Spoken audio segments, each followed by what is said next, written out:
Tem algumas coisas que o Senhor tem falado comigo nesses últimos tempos, e elas vão muito de encontro ao tema do temor do Senhor.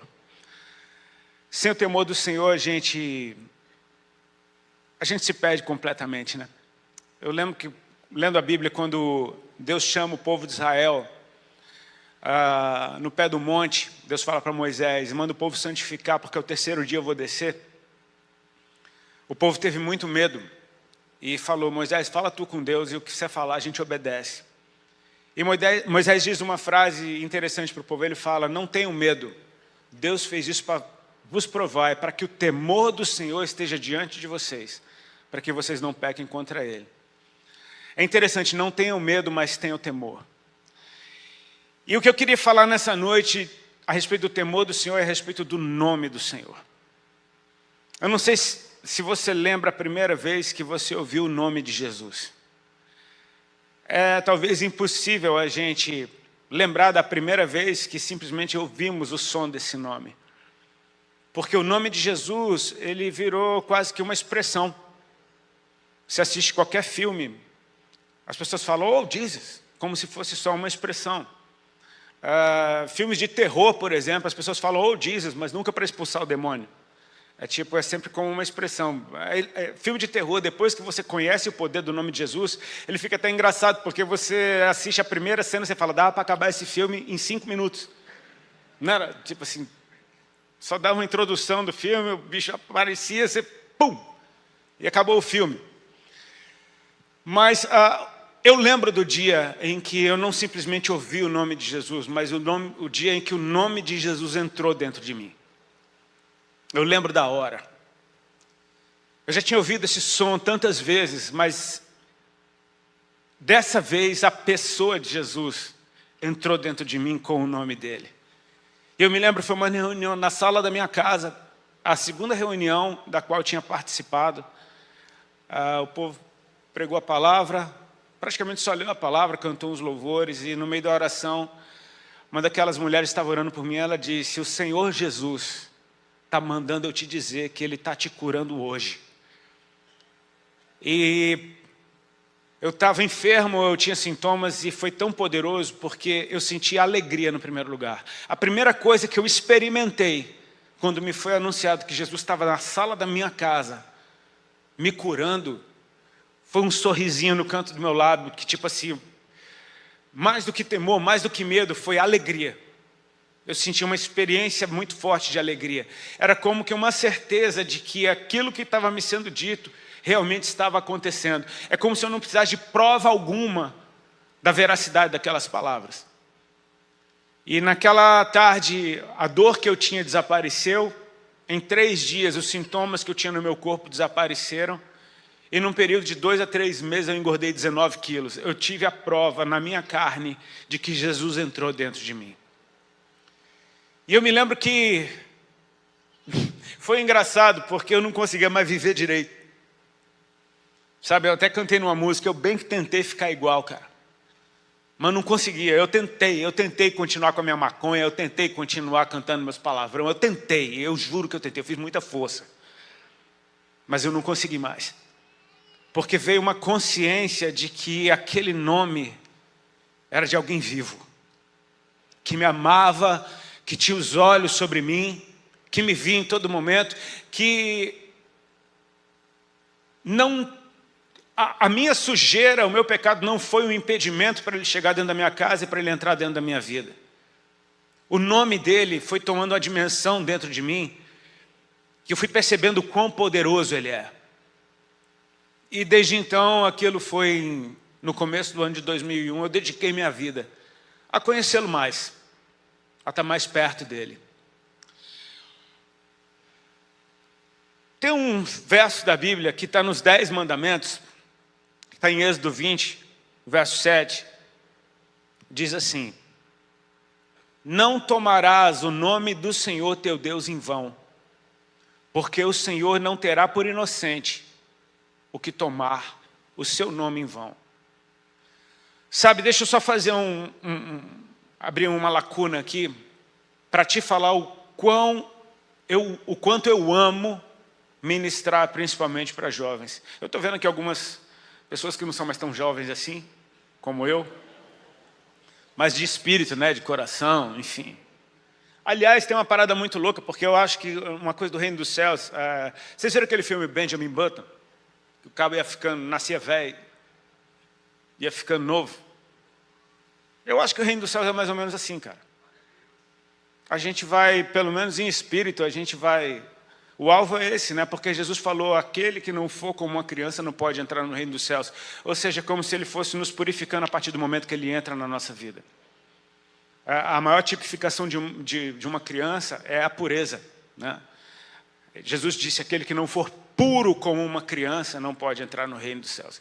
Mas eu amo ministrar para jovens, eu sei que tem um monte de penetra aqui, mas a parada é que isso daqui é a respeito de um acampamento de jovens, o pastor Kleber é um pastor de jovens, então, meu irmão, fica mais jovem aí agora para me ouvir, amém? Eu amo falar para mais jovens do que eu, principalmente, isso é uma coisa, é um milagre que tem acontecido, porque eu me lembro que a minha vida inteira eu era o mais novo do rolê, eu não sei o que aconteceu, isso virou, eu não encontro mais ninguém mais velho que eu. Às vezes é meio chato, mas, enfim, eu acho legal. Por um ponto, eu creio que a vida vai ficando melhor com o tempo, porque você aprende a desfrutar melhor daquilo que você entende. E a gente tem uma sensação de passar algo, de deixar algo e de ver quem recebe aquilo que a gente está passando, absorver da melhor forma possível. Então a gente tenta passar isso da melhor forma possível. Por que eu estou falando tudo isso? Porque a gente ouve muito nos nossos dias e chega a assustar como o nome de Jesus tem sido desprezado, como o nome do Senhor tem sido desprezado, como as pessoas não têm temor algum do nome do Senhor. Você pode falar mal do Senhor, mas não pode falar mal do ministro do STF. Você pode esculachar Deus, mas não pode esculachar algumas pessoas. E eu acho isso muito estranho, a falta de temor, e em muito é falha nossa, aqueles que carregam o nome de Jesus. Sabe, o aplicativo que eu leio a Bíblia, ele tem um recurso que você clica na palavra e aparece o nome original. Eu sei que muito pastor faz isso porque estudou. Eu não estudei. Eu clico e aparece. Amém? Então, quando eu falar porque no grego ou então no hebraico, não é porque eu sou fera. É simplesmente porque está no meu aplicativo.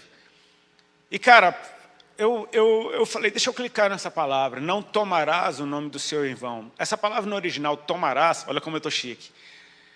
Ela quer dizer carregar, ela quer dizer erguer. Não é simplesmente usar o nome de Jesus. Eu vou meditar um pouquinho mais disso pela frente, espero que faça sentido. É a respeito de você carregar algo. E o em vão significa de maneira mentirosa ou de maneira vaidosa. Se você pegar, então, é legal você aprender até, isso me faz até ter vontade de estudar outras línguas, porque a abrangência das palavras em outros idiomas, às vezes, te dá uma amplitude muito mais legal. Mas, tipo assim, você não vai carregar o nome do Senhor de maneira mentirosa. A gente vai meditar sobre um pouquinho sobre isso. E por que eu me sinto impelido pelo Senhor para falar isso justamente para vocês? Porque talvez o grupo geracional que mais se indigne com hipocrisia são os jovens. Eu me lembro da minha infância, quando o meu pai, por exemplo, era um herói para mim.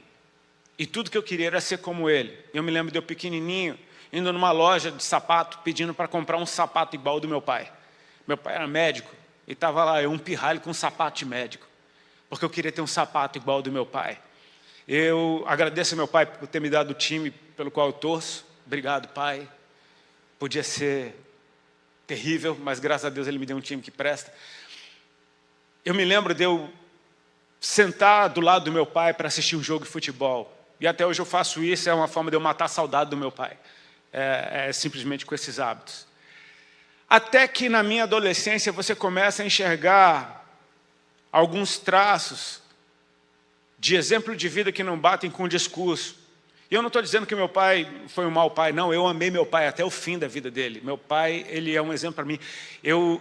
Quando eu olho para as fotos do meu pai, eu falo, meu Deus, que legal que eu pareço com meu pai. Eu carrego com orgulho as marcas do meu pai na minha vida. mas ninguém é perfeito. E eu me lembro de quando eu comecei na minha adolescência a identificar traços de uma vida que não batia com o discurso. Então você chama isso de hipocrisia. Então você começa a se distanciar daquela pessoa por não dar mais crédito. Eu aprendi a duras penas que talvez a pior hipocrisia que nos incomode seja a dos outros, porque a nossa, ela parece que passa batida. E na real, no fundo, todos nós temos assuntos a resolver internos. Amém? De alguma forma, enquanto a gente está reclamando da hipocrisia do outro, a gente pode estar sendo um hipócrita para quem está nos assistindo. Então é tempo de ter misericórdia e um autoexame para que a gente, enfim, possa dar o melhor exemplo possível, que o nosso discurso bata com a nossa vida. Mas os mais jovens sofrem mais, e eu perguntei para o Senhor por quê? Uma coisa muito simples, eles são a geração mais próxima da fase mais pura da vida, que é a infância. Ou seja, esses traços de hipocrisia, quando eles encontram um coração completamente puro, eles não fazem o menor sentido. Até o ponto em que a gente vai aprendendo a lidar com isso. E a gente vai, de certa forma, criando casca. E a gente vai endurecendo. E a gente, quando vê, a gente está fazendo igual. E eu percebo pessoas que simplesmente no andar da carruagem se tornam cansadas. Eu vejo ministros que começaram muito bem e de repente no andar da carruagem começam a fazer concessões simplesmente porque cansaram de lutar contra a sua própria natureza ou contra um sistema pré-estabelecido. Mas eu não sei por quê. A gente se torna muito permissivo e conivente com coisas que a gente antes repudiava, denunciava e combatia. Eu conversava hoje com o pastor Kleber na mesa a respeito de Apocalipse 2, quando Jesus está falando para a igreja de Éfeso. Ele fala, eu tenho visto o teu esforço, as tuas obras, eu conheço as tuas obras. O Senhor começa dizendo para a igreja de Éfeso, eu conheço as tuas obras. E ele começa a dar um monte de lista legal, tipo, cara, eu vi como você tem lutado, eu vi como você tem se esforçado. Ele diz alguns exemplos, você pôs à prova falsos apóstolos e os achaste mentirosos. Você não suporta homens maus. Mas aí o Senhor diz, tenho porém contra ti que você deixou o seu primeiro amor. E o Senhor nos dá a receita. Arrepende-te, pois, e volta à prática das primeiras obras, porque é ali que você encontra o teu primeiro amor de volta. Jesus nunca disse que aquela igreja não amava mais ele. Só disse que aquele amor puro que eles tinham antes já não existia mais. Porque quem luta dessa forma, quem suporta essas coisas por Cristo, o ama. Mas eu começo a perceber que a igreja de Éfeso pôs à prova falsos apóstolos. Os falsos apóstolos estão no mundo ou estão dentro da igreja? Dentro da igreja. Esses homens maus que eles não suportavam, as guerras deles eram internas. Parece que você fica olhando para um monte de coisa que não presta, dando muita atenção para aquilo que está sendo feito de errado, ao ponto que teu coração vai endurecendo. E Jesus disse que nos últimos dias, por causa do aumento da iniquidade, o amor de muitos se esfriaria. Ou seja, se você dá muita atenção, você fica rodeado de mau exemplo, se você fica só ouvindo notícia ruim, cara, o seu amor começa a esfriar. E quando o seu amor começa a esfriar, a sua fé que anda junto com o seu amor começa a minguar também. Então Jesus está dizendo, você precisa voltar para a prática das primeiras obras, quando você fazia tudo com bons olhos, quando você não olhava para nada disso e atravessava qualquer lixo que fosse, e enxergava Jesus, sempre tinha uma luz brilhando.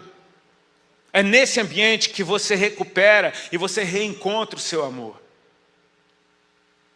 Eu aprendi uma coisa, meus irmãos, e eu não vou demorar muito não, eu tenho, é simplesmente um recado para dar para vocês.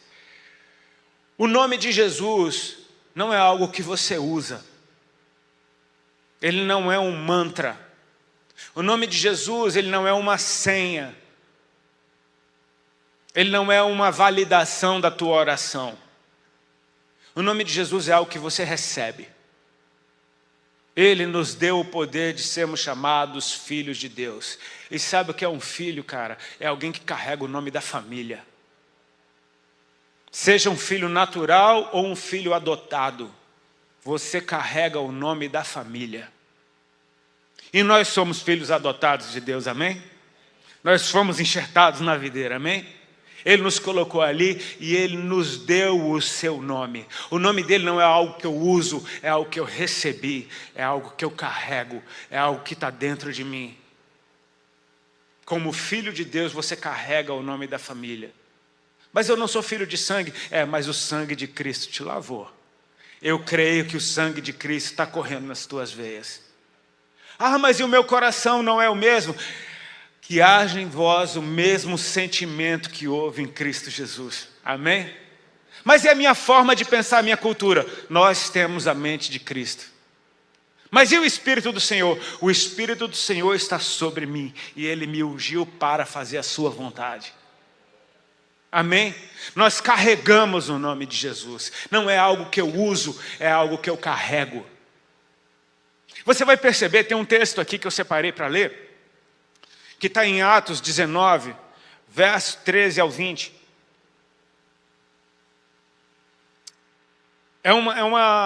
Coincidentemente, é em Éfeso que acontece isso daqui. Diz assim: e alguns judeus, exorcistas ambulantes, tentaram invocar o nome do Senhor Jesus sobre possessos de espíritos malignos, dizendo: esconjuro-vos por Jesus, a quem Paulo prega. Os que faziam isso eram 7 filhos de um judeu chamado Seva, sumo sacerdote. Faz uma pausa.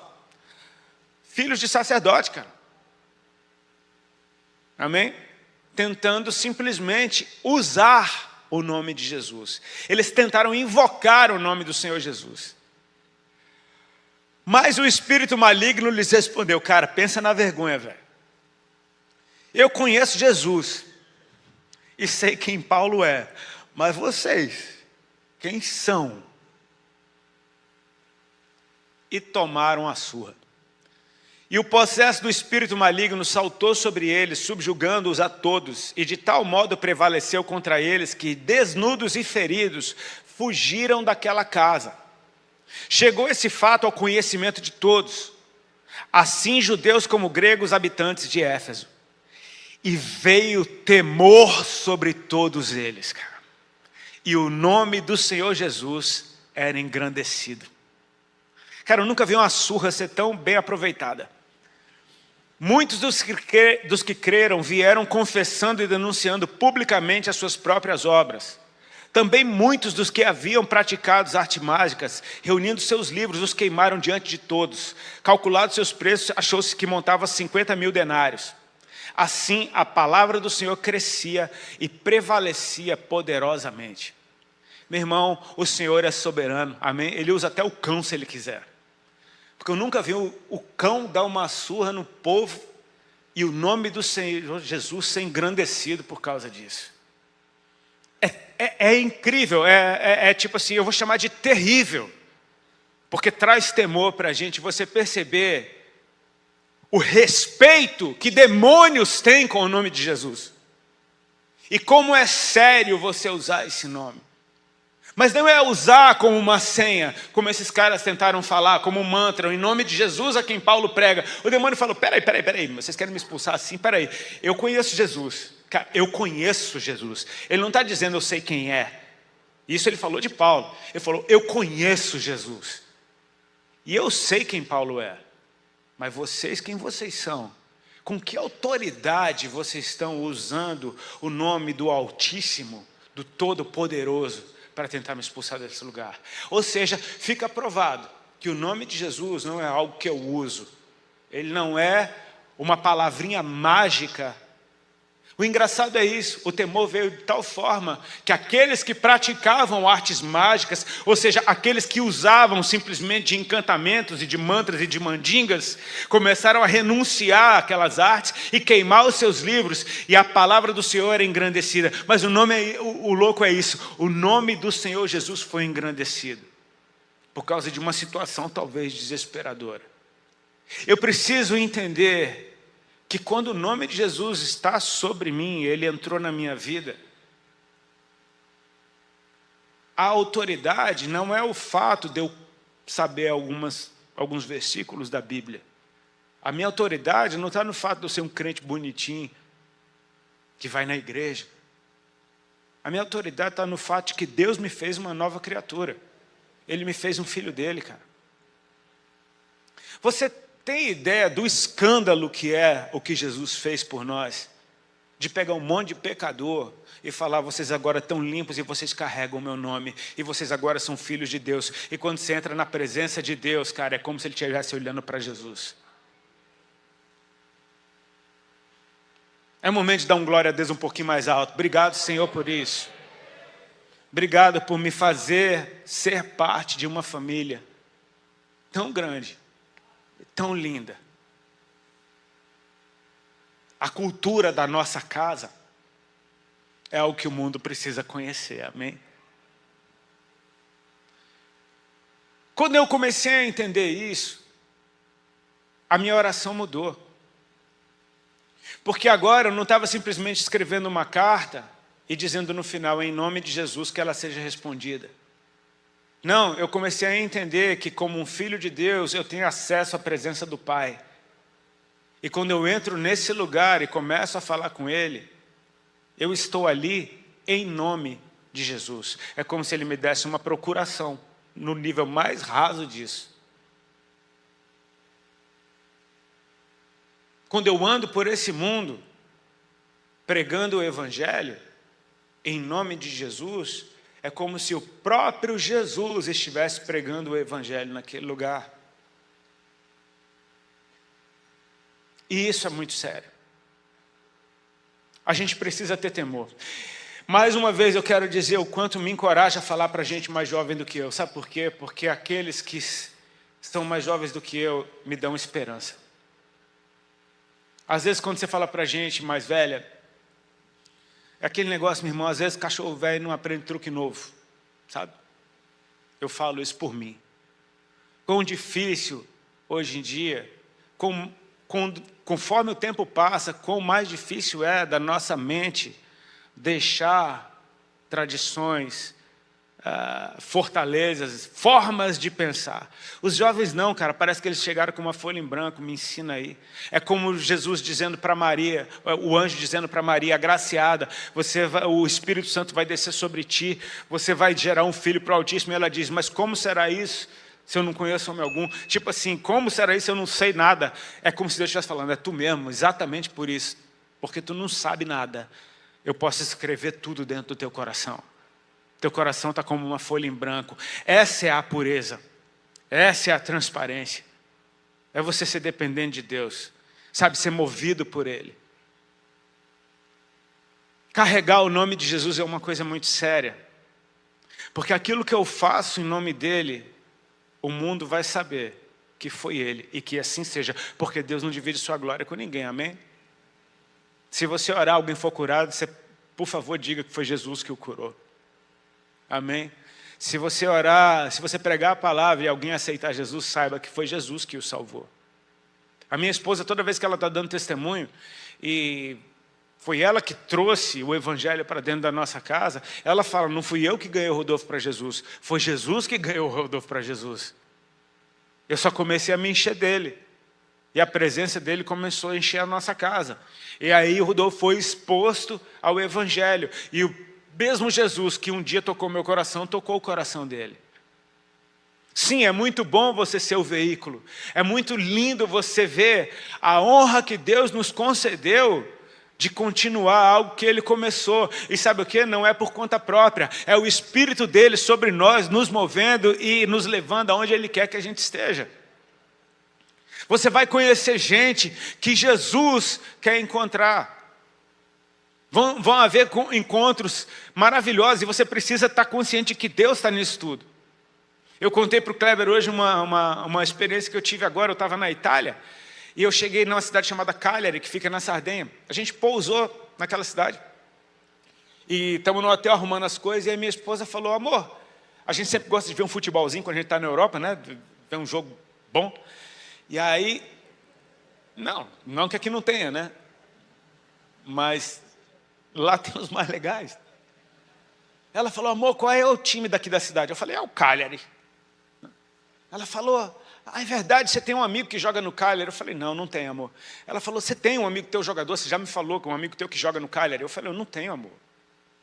Ela falou, então ele já jogou no Cagliari. Você me falou de um amigo seu que joga no Cagliari. E mulher tem que ter razão. Eu falei, amor, Não tenho nenhum amigo que jogou no Cagliari, que joga no Cagliari, não conheço ninguém do Cagliari. E tudo bem, encerrou o papo. Jantamos, beleza, no outro dia a gente gosta de comer comida de rua. E a gente acordou para ir fazer o nosso café da manhã no mercado público lá. Ela gosta de comer umas coisas quase vivas. Aí a gente foi, e cara, era uma pirambeira, só subida, bicho. Um sol do caramba, 11h30 da manhã, um sol torrando a cabeça da gente. E estamos subindo aquele negócio no centro da cidade, assim, numa rua meio vazia. Daqui a pouco eu ouço alguém me chamando, Rodolfo. Eu olhei, tinha uma família. Um casal jovem com 2 criancinhas. E o cara veio com um sorrisão, Rodolfo, é tu mesmo? Eu falei, sou. E eu olhei para ver se eu conhecia ou não conhecia. Eu falei, legal, beleza. E aí ele, poxa, que legal, cara. A gente é lá do Jesus-Cop, da família Jesus-Cop. Eu falei, poxa, que legal, o Douglas é meu amigo, gente fera. Eu perguntei, vocês estão a passeio aqui? Ele, não, eu moro aqui, eu jogo no Cagliari. Aí eu falei, cara, eu não queria contar para a Ali, porque ela fica, eu sei, ela fala, tá vendo, eu sou profeta. Mas sabe quando Deus está te movendo, que até num rolê bobo, Ele te faz ter encontros, cara, que você fala... Naquela hora que Ele falou, eu jogo no Cagliari, eu falei, peraí, Ali, vem cá. A minha esposa me perguntou ontem quem era o meu amigo que jogava no Cagliari, eu não conheço ninguém do Cagliari, eu conheço no outro dia um cara do Cagliari. Eu falei, tu é meu amigo, cara. Eu falei, tu não é qualquer um. A gente trocou telefone, cara, e a gente se fala quase todo dia. Família preciosa. Sabe, das coisas mais simples, a gente perceber que, cara, isso tudo aconteceu por causa do nome de Jesus. Eu não conhecia um amigo, conheci um irmão, cara. O Espírito que está sobre mim está sobre ele. O nome que eu carrego é o nome que ele carrega. E você poder encontrar essas pessoas em outro lado do mundo, e você sabe lá por quê, o que é que Deus vai fazer com essa conexão, eu não faço a menor ideia. Mas eu sei que a gente precisa estar sensível, e carregar o nome do Senhor, cara, como quem está carregando uma coisa de verdade. Lembra do primeiro verso que a gente leu? Não tomarás o nome do Senhor teu Deus em vão, ou seja, não carregarás o nome de Jesus de uma maneira mentirosa. Aí entra a parte mais séria do que eu queria falar com vocês. O último texto que eu queria ler está em Mateus 7, verso 15 ao 23. Vocês estão bem? Estão bem? Amém? Mateus 7, 15 a 23. Olha o que o Senhor Jesus está dizendo. Acautelai-vos dos falsos profetas, que se vos apresentam disfarçados em ovelhas, mas por dentro são lobos roubadores. Pelos seus frutos os conhecereis. Colhem-se porventura uvas de espinheiros ou figos dos abrolhos? Assim toda árvore boa produz bons frutos, porém a árvore má produz frutos maus. Não pode a árvore boa produzir frutos maus, nem a árvore má produzir frutos bons. Toda árvore que não produz bom fruto é cortada e lançada ao fogo. Presta atenção nisso. Assim, pois, pelos seus frutos os conhecereis. Nem todo o que me diz, Senhor, Senhor, entrará no reino dos céus. Você sente um peso vindo? Eu não vou falar um peso de medo, nem um peso de religiosidade, eu estou falando de um peso de responsabilidade. Amém? Mas aquele que faz a vontade do meu Pai, que está nos céus. Muitos naquele dia hão de dizer-me, Senhor, Senhor, porventura não temos nós profetizado em Teu nome? E em Teu nome não expelimos demônios? E em Teu nome não fizemos muitos milagres? Então lhes direi explicitamente, nunca vos conheci, apartai-vos de mim, os que praticais a iniquidade.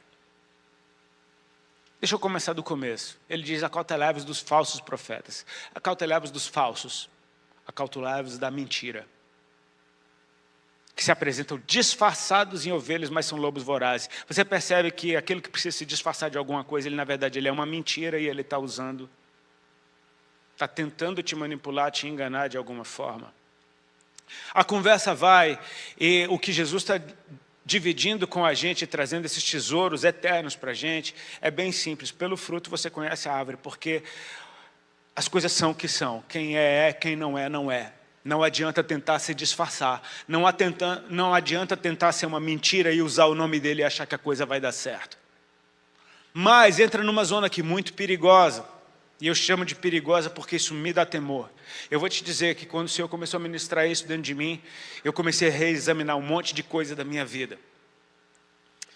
Ele diz, naquele dia muitos dirão, Senhor, Senhor, porventura em teu nome não profetizamos? Em teu nome não expulsamos demônios? Em teu nome não curamos enfermos? Eu quero que você faça uma pausa e entenda aqui. Essas pessoas que estavam fazendo isso, receberam o nome de Jesus.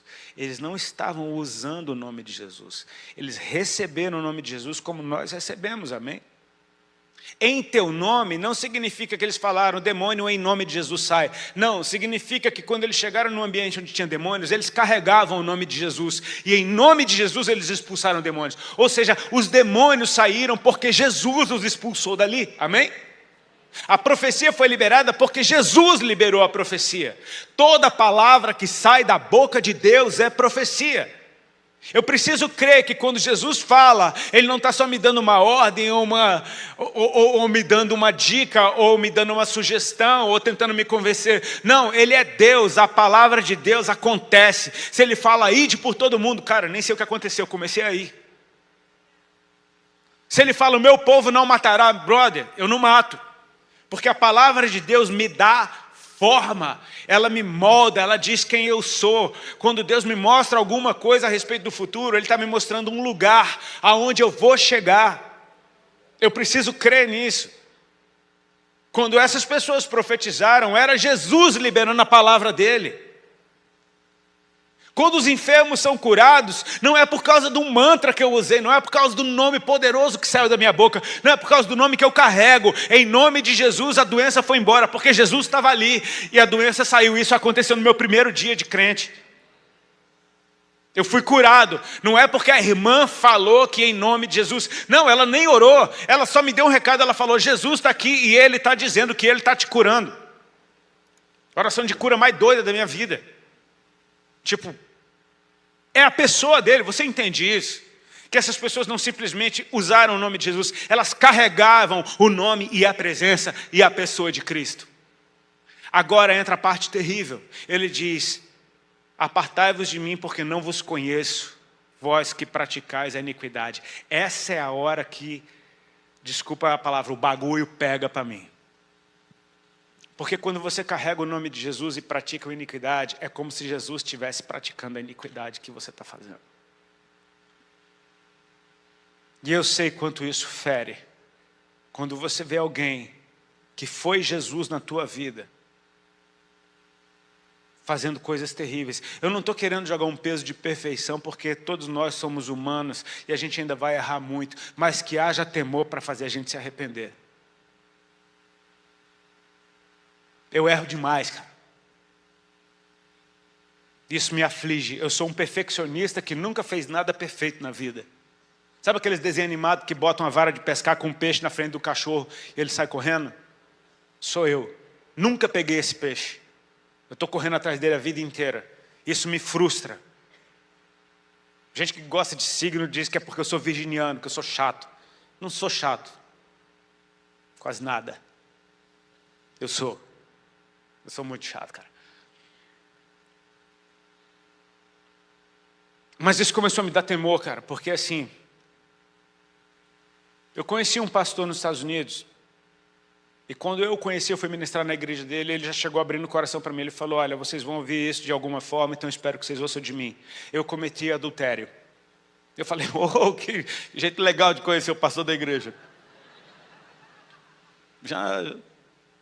Mas ele falou, isso foi alguns anos atrás, e eu errei, e eu nem sei como isso aconteceu. Ele falou para mim, eu acho que eu enlouqueci, mas eu não fui pego em adultério. Quando eu caí em mim, eu procurei em primeiro lugar a minha esposa, depois a liderança da igreja, depois o casal, a pessoa. E assim, ele me contou do desespero do marido da mulher com quem ele cometeu adultério. Porque o cara falava, foi você que me batizou. Foi você que fez o meu casamento, cara. Você pregou a palavra para mim. Você era Jesus para mim. Quando um homem desse comete um adultério, é como se Jesus tivesse pego a mulher do cara.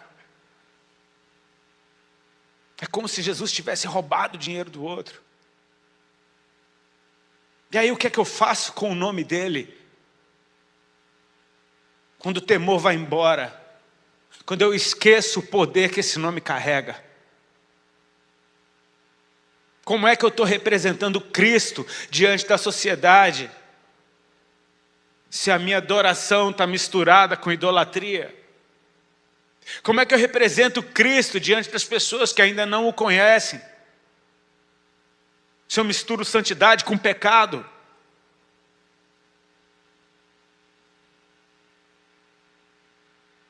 Esse silêncio que a gente está ouvindo agora é muito bom, porque significa que cada um está olhando para si. O Senhor falou uma coisa muito linda a respeito através de uma parábola, que é a parábola do fariseu e do publicano. E aquilo fala muito a respeito de como será o dia do nosso encontro com Ele. Uns chegarão lindamente diante do trono, dizendo: eu dei o dízimo, eu fiz isso, eu fiz aquilo, eu fiz boas obras. Enquanto o outro fica lá no fundo, dizendo: Senhor, tem misericórdia de mim, porque eu sou um homem pecador. E Jesus disse: aquele saiu justificado. É quando eu assumo o meu erro. O meu intuito não é deixar aqui ninguém em desespero, porque desespero significa sem esperança. É exatamente o contrário. É saber que tem um caminho de volta ao lugar onde eu coloco Ele no centro de tudo. E eu faço de tudo para representar o nome do meu Deus muito bem. Eu vou dar um exemplo simples para vocês. Eu sou casado com a Alexandra. No dia que ela casou comigo, ela recebeu o meu nome. Mas de uma forma a gente se tornou um. E ainda que eu não carregue o nome da família dela, eu carrego o nome dela dentro de mim também. Onde eu chego, eu não chego só. É o Rodolfo e a Alexandra que chegaram naquele lugar. Onde ela chega, ela não chega só. Chega o Rodolfo e a Alexandra junto com ela. Eu moro numa cidade de praia, em Santa Catarina, e o povo é muito bonito. E as pessoas que curtem praia usam roupas de praia. E muitas vezes eu estou na praia e encontro as nossas amigas. Todas as vezes que eu encontro as nossas amigas, eu vou te falar, não é nem só pelo temor do Senhor, é para honrar a minha esposa. Eu me comporto como se ela estivesse do meu lado. Porque eu quero representar a minha esposa bem. Porque eu não quero ninguém chamando a minha esposa de otária. O cara é mó vagabundo quando tu não está perto. Eu estou usando simplesmente um exemplo físico, palpável, simples, para te mostrar que talvez seja assim que a gente deveria andar com o Senhor.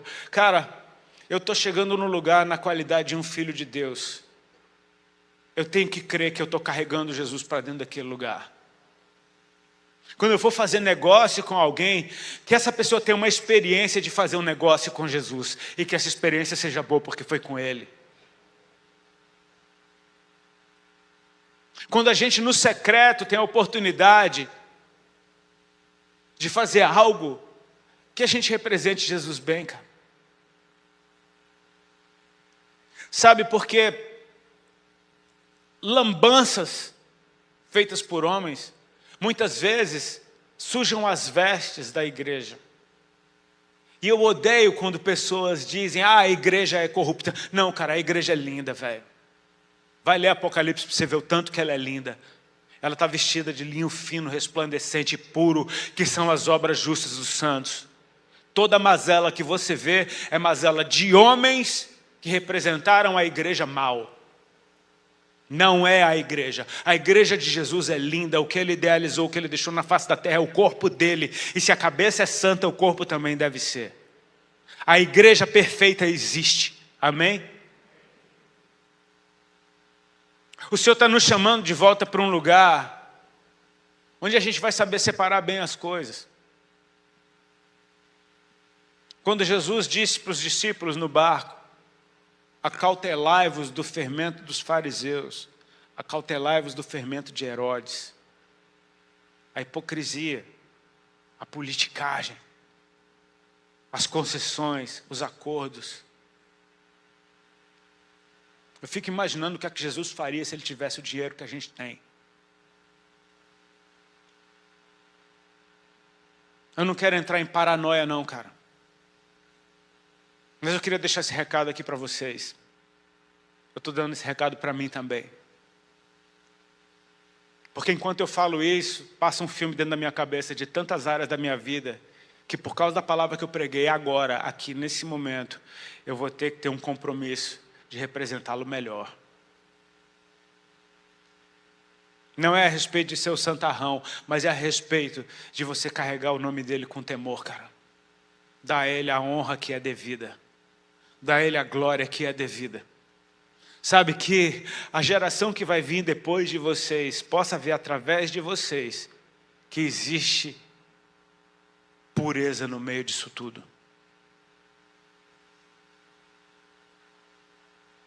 Não é puxando a sardinha para esse ministério. Quando eu nasci para Cristo, eu fiquei fascinado pelos ministérios de jovens, pelas igrejas de nome doido que estavam aparecendo, e falar, uau, como as coisas são diferentes, tem uma tribo. Cara, mas eu começo a perceber que aquilo que é tradicional não pode ser desprezado, sabe por quê? Talvez seja uma razão por ter permanecido tanto tempo de pé, talvez sejam raízes profundas, talvez sejam bases sólidas, talvez seja algo que atravessou tempos e estações, que já viu de tudo e continuou caminhando em direção a Ele. Hoje em dia eu amo igrejas tradicionais. Pronto, falei. Sabe, eu amo. Me desculpa, eu amo.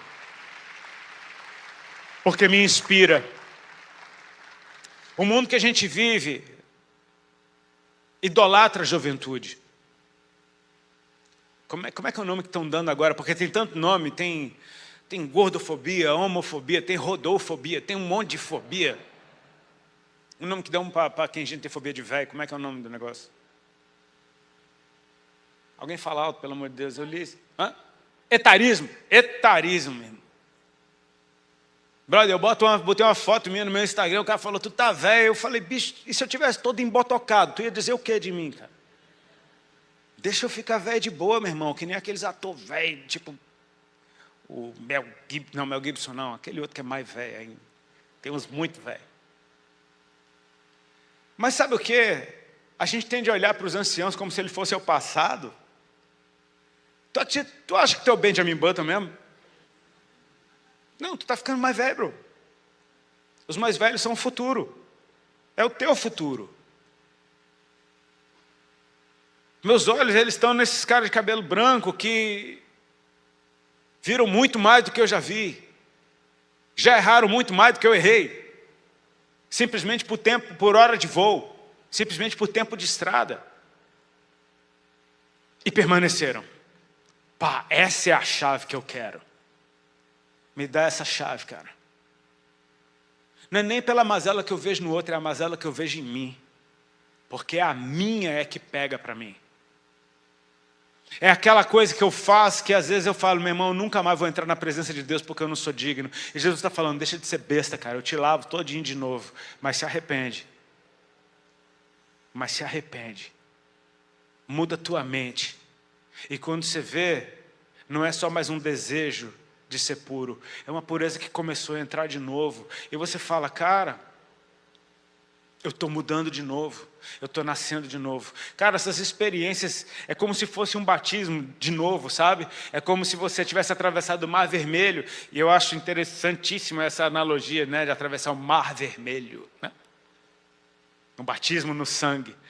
E depois você ter que atravessar o Jordão, ou seja, você se tornou uma coisa nova, mas tem uma coisa nova ali na frente que vai precisar nascer de novo dentro de você, e a gente constantemente vai sendo transformado. Ou seja, em resumo, que a gente nunca perca a habilidade de se humilhar mais uma vez. Porque Jesus, mesmo sendo Deus, não teve por usurpação ser igual a Deus. E ele se esvaziou, assumindo a forma de servo. Ou seja, ele veio até nós. Para isso, ele já teve que se esvaziar. A Bíblia diz, e outra vez ele se humilhou. Ou seja, de novo ele fez isso. Sendo obediente até a morte e morte de cruz. E sabe o que aconteceu? Por isso lhe foi dado um nome. Que é sobre todo nome que há. Ao qual todo joelho se dobra e toda língua confessa que Ele é o Senhor. Existe um caminho. Existe um caminho. Eu já me arrependi no meu primeiro dia da minha vida. Mas sabe o que? Isso não me impede de eu me arrepender de novo se eu precisar. E sabe o que? Ainda que você não saiba, você precisa. Sabe que nem aqueles caras, tipo assim, ó. Se espirrar, saúde. Sabe, tipo assim, se espirrar, saúde aí. Já recebe um saúde antes do espirro. Meu irmão, nem sei porque que eu estou me arrependendo. Mas eu sei que eu vou precisar me arrepender em algum momento. Então, já deixa o teu coração predisposto a isso. Sabe por quê? Já imaginou como seria o futuro das pessoas de fé se eles começassem a ver pureza com o passar do tempo no coração daqueles mais velhos que eles? Se na sua adolescência, ao invés dos sinais de hipocrisia, a gente começasse a olhar para essas vidas e falar, o discurso bate com a vida. E é um exemplo a ser seguido. Esse é o melhor ensino que existe. Se coloca de pé, por favor.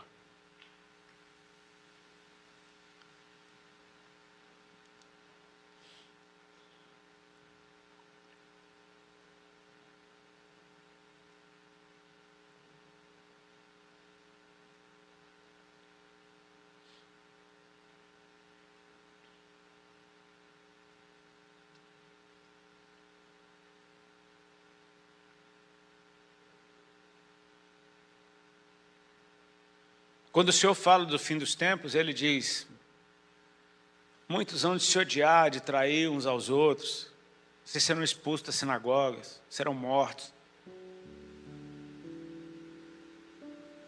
Por causa do aumento da iniquidade, o amor de quase todos vai esfriar. Mas Ele diz, mas o Evangelho será pregado em toda parte, depois disso tudo. E aquele que for fiel até o fim será salvo. Fiel, idôneo, será como Ele. Aquele que for como Ele até o fim será salvo.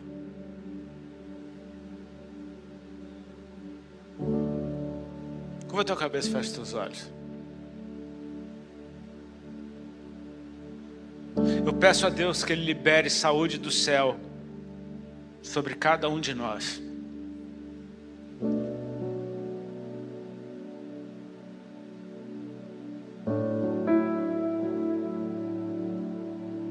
Que haja em nós um coração como o de Jacó, que quando teve sua primeira experiência com Deus, num sonho, ele disse, quão terrível é esse lugar. Deus está aqui, eu não sabia.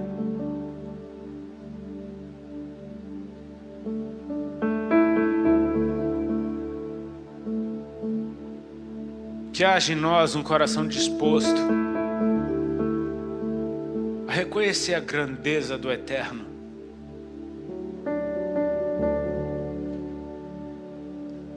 Se nós tivéssemos os nossos olhos espirituais abertos e víssemos a realidade do mundo invisível, eu tenho certeza que a gente se comportava diferente.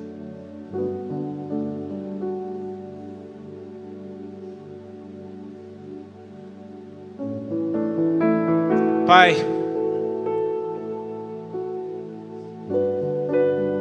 nós nos voltamos a Ti agora com o coração quebrantado. E Te pedindo, nos lava de novo. Lava o nosso coração para que a gente entenda o peso da responsabilidade que vem sobre nós por causa da graça. Foi pela graça que nós fomos salvos. Foi pela graça que nós fomos adotados. Foi pela graça que nós recebemos o Teu nome. Nós precisamos, Senhor, do Teu Espírito Santo, nos ensinando todas as coisas, nos ensinando a Tua cultura, o Teu protocolo, a forma de nos mover na face da terra, ao ponto de que a Tua presença em nós faça a Tua vontade acontecer por onde a gente passar.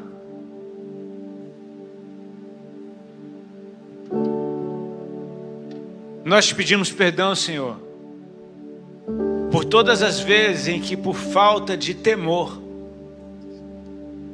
nós acabamos atrasando Teus planos na nossa vida através dela. Assim como Tu és o remidor de todas as coisas, redime o nosso tempo. Que o Senhor possa nos atrair para o centro da Tua vontade e nos tomar nas Suas mãos e nos moldar de novo, se for necessário. A fim de que nós venhamos a entender que a eternidade é um lugar real. E se nós não cremos na vida eterna, como disse o apóstolo Paulo, seríamos as pessoas mais infelizes do mundo. Eu não quero simplesmente viver uma religião aqui na terra. Eu quero viver uma verdade que me prepara para aquilo que eu vou encontrar. Quando o tempo do estabelecimento da Tua vontade sobre todas as coisas, o dia em que a glória do Senhor cobre toda a terra, vai acontecer.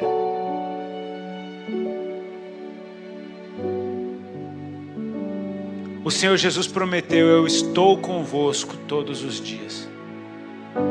Mas Ele orou ao Pai: Pai, que eles sejam um, como eu e Tu somos um. Ensina-nos, Senhor, a Te representar bem, para que o Teu nome seja conhecido através de simplesmente a mais pura e poderosa virtude. Que assim seja em nome de Jesus. Amém. Deus abençoe.